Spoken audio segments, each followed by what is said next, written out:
नमस्कार, दृष्टि आईएएस के एडिटोरियल एनालिसिस में आज आपका फिर से स्वागत है। मेरा नाम है नील। आज का संपादकीय लिखा है अरुण प्रकाश और अशोक हुक्कू साहब ने। अरुण प्रकाश साहब भारत के पूर्व नेवल चीफ रहे हैं। हुक्कू भी भारतीय सेना से संबंधित रहे हैं। संपादकीय है कि चीन का सामना कैसे किया जाए। इस परिप्रेक्ष्य में 1962 से लेकर हमारी क्या नीतियां रही हैं, इस पर भी ये संपादकीय चर्चा करता है और क्या नीतियां होनी चाहिए। ब्रॉड एनालिसिस एक बार देखें तो शुरुआत में इस संपादकीय चर्चा करता है कि कैसे कई बार विश्व इतिहास में ऐसा देखा गया है कि देशों ने अपने सामने आसन्न खतरों को या विश्व के सामने आसन्न खतरों को उसी समय सॉल्व करने की कोशिश नहीं की है, उनको दबाने की कोशिश की है। और संपादकीय बताता है कि उसके परिणाम कैसे अच्छे नहीं हुए। उसके बाद उसी तरह के उदाहरण के रूप में चीन के मसले, चीन और भारत के सीमा विवाद को उठाया गया है। 1962 के युद्ध की चर्चा की गई है। नेहरू का क्या अप्रोच था, इसका जिक्र भी किया गया है। उसके बाद ये संपादकीय नेहरू से आ जाता है आज के समय में, जिसको आम भाषा में कई बार मोदी युग भी कहा जाता है। तो इस मसले से अभी के समय में कैसे जूझा जा रहा है, इसकी चर्चा ये संपादकीय करता है।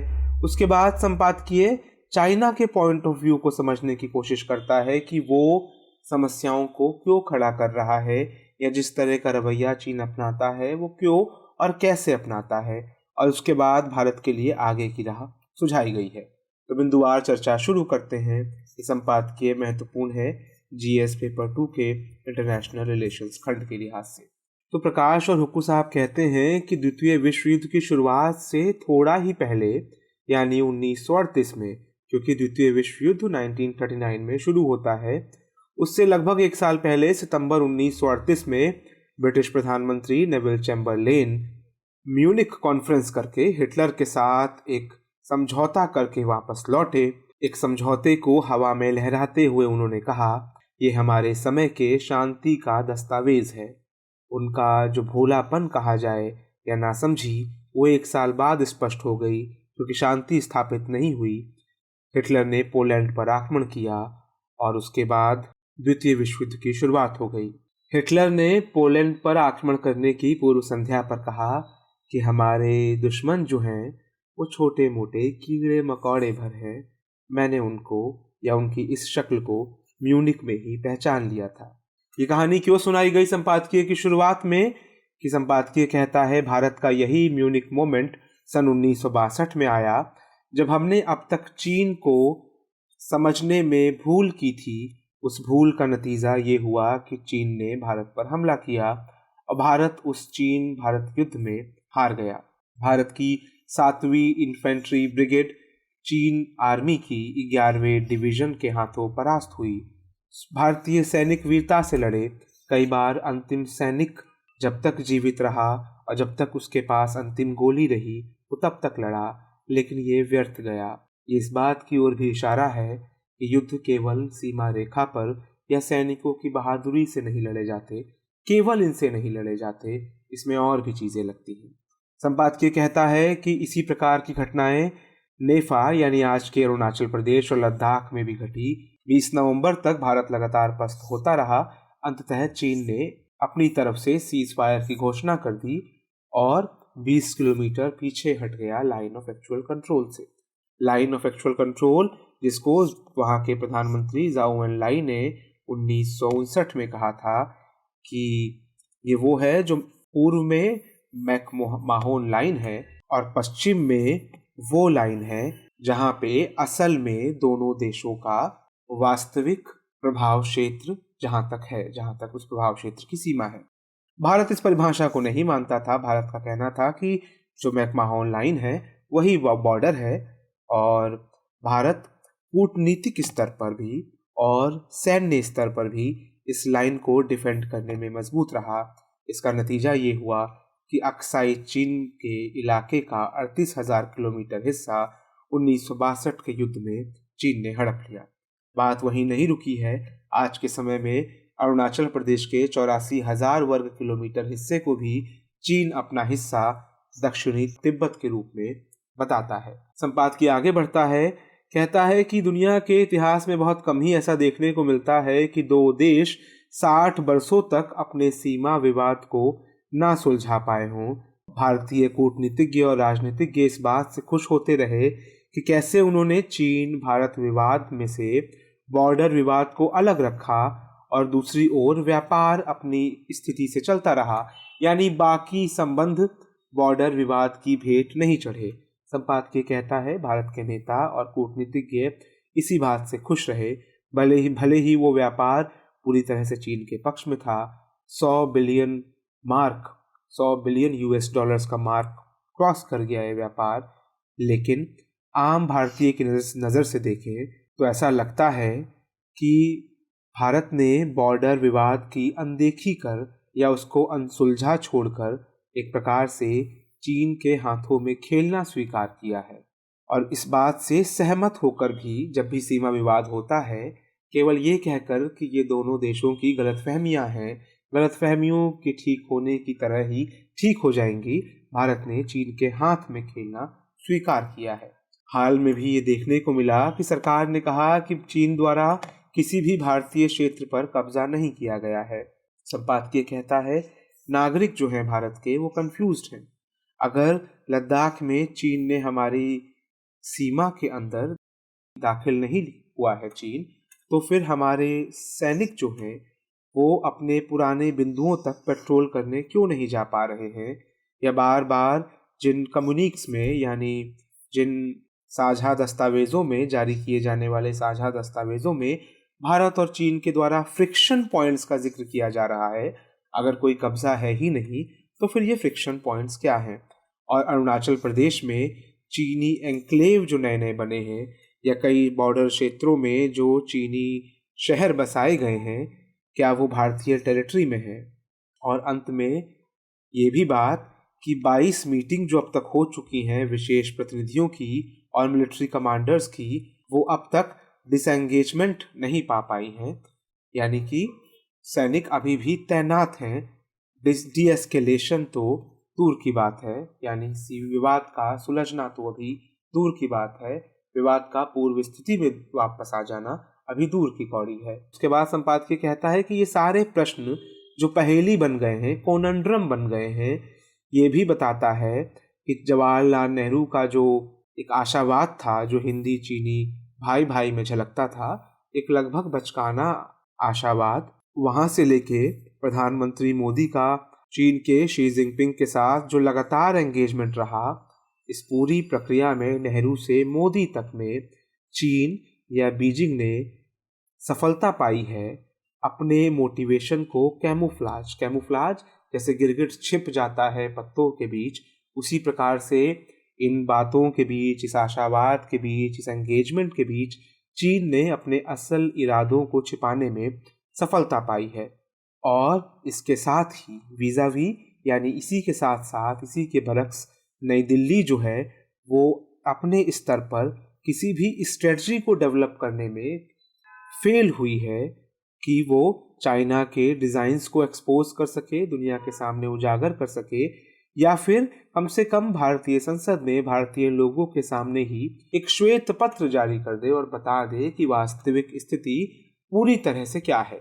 श्वेत पत्र की जहाँ तक बात है, इनफॉर्मल भाषा में प्रयोग किया जाने वाला शब्द है, जिसका अर्थ ये होता है कि कोई भी पॉलिटिकल एंटिटी किसी मसले पर पूरी बात जनता के समक्ष डिटेल में रख रही है। संसदीय प्रणाली से ये शब्द जुड़ गया है। चर्चिल द्वारा 1922 में माना जाता है पहला श्वेत पत्र प्रस्तुत किया गया। भारतीय सरकार द्वारा भी अलग अलग मुद्दों पर श्वेत पत्र जारी किए जाते रहे हैं। अनौपचारिक सी ये चीज है, मतलब होता है कि किसी भी मसले पर पूरी स्थिति को स्पष्ट करना और अपने लॉन्ग टर्म दीर्घकालीन ऑब्जेक्टिव्स को बताना।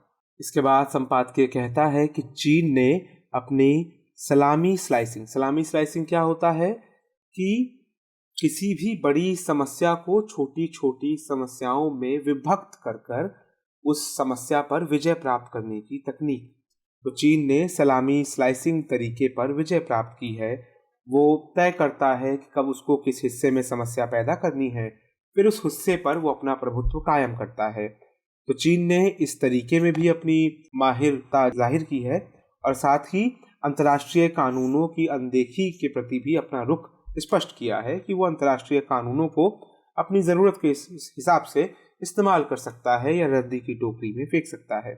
तो ऐसे में भारत के सामने शिथिल पड़े रहने का कोई विकल्प नहीं है, ये सोचकर कि जो लंबे समय से आ रहे इश्यूज हैं वो अपने आप समय के साथ धीरे धीरे सॉल्व हो जाएंगे, दवा समय है इनकी, ऐसा भारत के सामने सोच सकने की लग्जरी नहीं है, ये संपादकीय कहता है। तो ज़रूरी क्या है कि चाइना के इस पूरे दोहरेपन को डिकंस्ट्रक्ट किया जाए, उजागर किया जाए और भारतीय टेरिटरी पर जो चाइना की नज़र है या चाइना के प्लान्स हैं उनको रोका जाए। संपादकीय आगे कहता है कि जो जिंगोइज्म है, एक प्रकार का उग्र राष्ट्रवाद जिसमें नारे होते हैं और भावनाओं का स्थान पहला होता है, कारण और बुद्धि का स्थान दूसरा, तो उसकी पॉलिटिक्स में तो बहुत जगह है। नारों के आधार पर चुनावों के रुख बदल जाते हैं, लेकिन संपादकीय कहता है कि हमें समझना होगा कि आज के दक्षिण एशिया में, जिसमें कम से कम 3 न्यूक्लियर पावर्स हैं, वहाँ पर ज़मीनों को जीता या कब्जा ली गई ज़मीनों को फिर से जीता जाना थोड़ी टिहड़ी खीर है, मुश्किल बात है। तो इसलिए भारतीय पार्लियामेंट और भारतीय सरकार को प्रायोरिटी देनी चाहिए कि वो शांतिपूर्ण ढंग से अंतर्राष्ट्रीय बॉर्डर मसलों को सुलझा ले। क्यों सुलझा ले? क्योंकि उनको सुलझाने के बाद ही वो राष्ट्र निर्माण और सामाजिक आर्थिक विकास की प्रक्रिया को इन सब चीज़ों से मुक्त होकर चला पाएगा। तो कुछ तरीकों की बात की गई है, उन तरीकों की चर्चा कर लेते हैं। पहला तरीका तो ये कि प्रधानमंत्री जाओ एन लाई ने 1960 में जो भारत के सामने प्रस्ताव रखा था, उस प्रस्ताव को दिल्ली को फिर से निकालना चाहिए। प्रस्ताव क्या था? प्रस्ताव था, जाओ एन लाई कह रहे थे कि कुछ आप दीजिए, कुछ हम देंगे, क्विड प्रो क्वो, एक हाथ ले एक हाथ दे। क्या देना था और क्या लेना था? चीन मैकमाहोन लाइन को स्वीकार करेगा अगर भारत पश्चिमी बॉर्डर पर कुछ एडजस्टमेंट करने को तैयार रहता है। संपादकीय कहता है इस प्रस्ताव पर सोचा जाना चाहिए, चीनियों के सामने उन्हीं का प्रस्ताव फिर से रखा जाना चाहिए ताकि शांतिपूर्ण ढंग से इस मसले को सुलझाया जा सके। इसके लिए राजनीतिक बोल्डनेस भी लगेगी और कूटनीतिक पावर भी लगेगी, कूटनीतिक कुशलता भी लगेगी। ये पहली बात हो गई कि बॉर्डर मसले के लिए जाओ एन लाई के 1960 के प्रस्ताव पर फिर से विचार किया जाए, जो एक समय चीनियों ने ही दिया था, हालांकि चीनी अब इसकी बात नहीं करते। दूसरा प्रस्ताव क्या है कि भारत चीन पर लगातार प्रेशर बनाए, कूटनीतिक स्तर पर, व्यापारिक स्तर पर और मनोवैज्ञानिक स्तर पर, और वेट करे, इंतजार करे। साथ ही भारतीय सैनिक किसी भी समय त्वरित एक्शन के लिए तैयार रहें ताकि कोई ऐसी ज़मीन, क्योंकि ये पूरा इलाका जो है बॉर्डर पर, उसका एक बड़ा हिस्सा बड़ा कठिन टेरिटरी है, तो हर टेरिटरी ऑक्यूपाइड नहीं है। भारत सेना क्यों तैयार रहे कि कोई ऐसी टेरिटरी जो ऑक्यूपाइड नहीं है उस पर कब्जा कर लिया जाए और फिर अगर किसी हिस्से पर चीनी कब्जा कर लें तो उसको बार्गेनिंग चिप की तरह इस्तेमाल किया जाए, आदान प्रदान के लिए इस्तेमाल किया जाए। हाल में भी इस तरह की चीज़ें देखी गई जब कैलाश रेंज में हमारी स्पेशल फोर्सेस ने कुछ टेक्टिकल हाइट्स को सामरिक रूप से बहुत महत्वपूर्ण चोटियों पर कब्जा कर लिया, जिससे बीजिंग पर मनोवैज्ञानिक प्रेशर बढ़ा। इसको टेम्पलेट की तरह इस्तेमाल किया जाना चाहिए। टेम्पलेट माने क्या? कोई भी ऐसी चीज़ जिसको दोहराया जा सके। तो संपादकीय कहता है कि जो भारतीय सेना ने हाल ही में किया था, इसको टेम्पलेट की तरह दोहराया जाना चाहिए। उसके बाद संपादकीय कहता है कि इस प्रकार से छोटी छोटी मुठभेड़ हो सकती हैं, लेकिन कई कारणों की वजह से ये काफ़ी असंभव है कि कोई बड़ी या छोटे दौर तक चलने वाली भी लेकिन बड़े लेवल पर कोई कॉन्फ्लिक्ट भारत और चीन के बीच में हो सकती है, इसकी संभावना नहीं है। तीसरा विकल्प क्या है भारत के सामने? समुद्री विकल्प है कि वहाँ पर बहुत सारी अपॉर्चुनिटीज़ हैं जो अभी भी एग्जिस्ट करती हैं। पार्टनरशिप्स के माध्यम से भी, पार्टनरशिप्स हम जानते हैं जब जिक्र हो रहा है तो क्वाड का जिक्र हो सकता है, यानी भारत, अमेरिका, जापान, ऑस्ट्रेलिया इस प्रकार से सामरिक मुद्दों पर साथ आ रहे हैं इंडो पैसिफिक में। इसके अलावा मैरीटाइम की बात हो तो मालाबार एक्सरसाइज की बात भी हो सकती है जो भारतीय और क्वाड देशों की सेनाओं के बीच होता है। तो इस प्रकार की पार्टनरशिप्स पे भी ध्यान दिया जाए और भारत अपनी नेवी को भी मजबूत करे। इसलिए भी क्योंकि चीन की अर्थव्यवस्था और उनका इंडस्ट्री जो है वो बहुत डिपेंडेंट है समुद्र के रास्ते आने वाले व्यापार और ऊर्जा पर। तो इसलिए वो उनकी चीन की एक प्रकार से जुगलर वीन है। जुगलर वीन वही नस है जिसको बहुत नाजुक माना जाता है मानवीय एनाटॉमी में। तो वही मुहावरेदार भाषा में ये चीन की जुगलर वीन है। ज़रा सा दबाव पड़ते ही बहुत दर्द होगा, बहुत अधिक चोट पहुंचाई जा सकती है। इसके लिए अंडमान निकोबार आइलैंड को स्पेशली फोर्टिफाई किया जाना चाहिए, सैन्यकृत किया जाना चाहिए, ताकि मलक्का स्ट्रेट जो है जहाँ से बहुत अधिक व्यापार गुजरता है, जो कि पैसिफिक और इंडियन ओशियन ट्रेड रूट के बीच एक इम्पॉर्टेंट स्ट्रेट है, वहाँ पर भारत अपने प्रभुत्व को बढ़ा सके। और ये इसी रास्ते से चीन को बहुत सारा व्यापार जाता है, चीन से बहुत सारा व्यापार आता है। तो इस रास्ते पर भारत को अपना प्रभुत्व बढ़ाने की ज़रूरत है। और भारत को अपने जो मित्र नेवी हैं, जो उनके मित्र देश हैं, खासतौर पे क्वाड जैसे देश हो गए, अपने पुराने शीतकालीन समय से चले आ रही विचारधाराओं को छोड़कर मित्र नेवीज को पोर्ट ब्लेयर यानी अंडमान निकोबार पर आने या उसके डेवलपमेंट में साथ देने में, सहायता देने में, साझेदारी में, मदद लेने में कोई दो राय नहीं रखनी चाहिए भारत को, जिससे कि इस पूरे एरिया में भारत का प्रभुत्व बढ़े और चीन को ये चुनौती साफ साफ लगे। अंतिम विकल्प क्या है? अंतिम विकल्प है कि जो अभी की स्थिति है वो बनी रहे, ऊंचे एल्टीट्यूड पर 50-60 हज़ार सैनिक खड़े रहें और प्रार्थना करें कि जो कूटनीतिक प्रयास चल रहे हैं वो एक दिन कोई ना कोई नतीजा ज़रूर दिखाएंगे। साफ बात है, संपादकीय चौथे विकल्प की बात नहीं कर रहा, उसका जोर तीनों विकल्पों पर ही है जिनकी हमने चर्चा की। तो ये था आज का संपादकीय, जिसमें हमने चीन चुनौती को लेकर नेहरू के समय से लेकर आज के समय तक चली आ रही चुनौतियों और उससे निकलने के लिए पोटेंशियल समाधानों की चर्चा की। मिलते हैं कल नए संपादकीय के साथ, तब तक के लिए नमस्कार।